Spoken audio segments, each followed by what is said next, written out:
Sharilla appeared to be a typical teenage girl, doing many of the things that teenage girls do. By all accounts, she and her boyfriend seemed to have it all. But did they?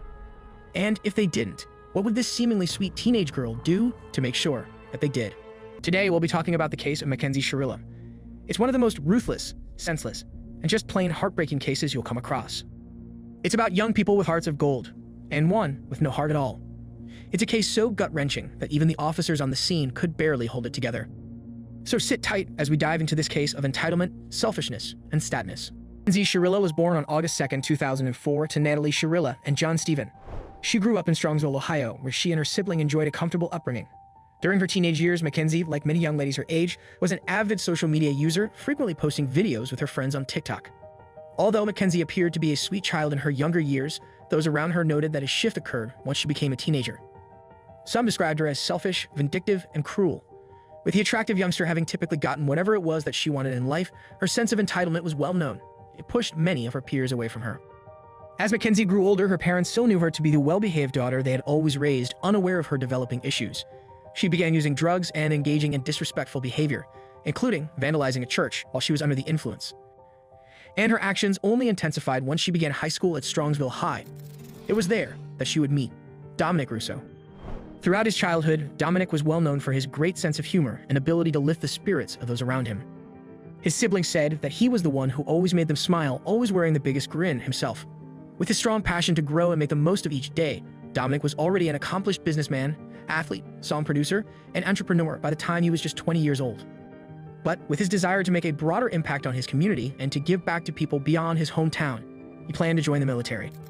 Dominic and Mackenzie were attracted to each other and began dating in 2021.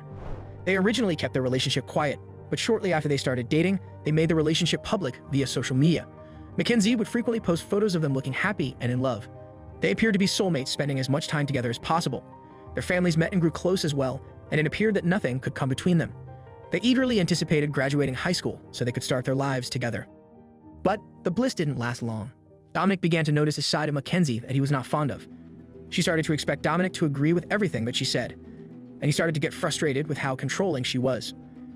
Amidst it all, though, they continued to project the image of a perfect couple on social media. At some point, Dominic decided to break off the relationship and approach Mackenzie with the news. Mackenzie disagreed and was unwilling to give up on them. But Dominic, desperate to be freed, insisted.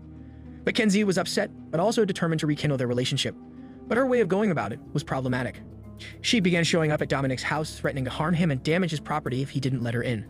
On one of the occasions, he recorded her outside of his home making the threats. Let me key my car. Tell me to break the door. Key your car and do not let me in the house. You're gonna key my car. If you don't let me in the house, yes. Dominic tried his best to defuse the situations, trying to reason with Mackenzie and calm her down at every turn. As he continued to reject her, Mackenzie's frustration and desperation grew stronger. She alternated between begging him to take her back and threatening him if he didn't. Dom, if you do not open, you think I'm joking. You think I'm joking. Like, I'm dead ass. What do you mean? You know exactly what I mean. You don't even know exactly what I mean. You're gonna come open this door right now, or there's gonna be a serious problem. But the more she showed her true side, the more convinced Dominic became that ending their relationship was the right decision. Despite the breakup and bitter disputes, like they had done in the past, the couple would eventually reconcile. They got back together and Mackenzie seemed like a changed person, softening her aggression and seemingly genuinely sweet. She made plans for her and Dominic to attend a party that a friend of theirs was having. Dominic was looking forward to the evening. Mackenzie had planned every detail. She and Dominic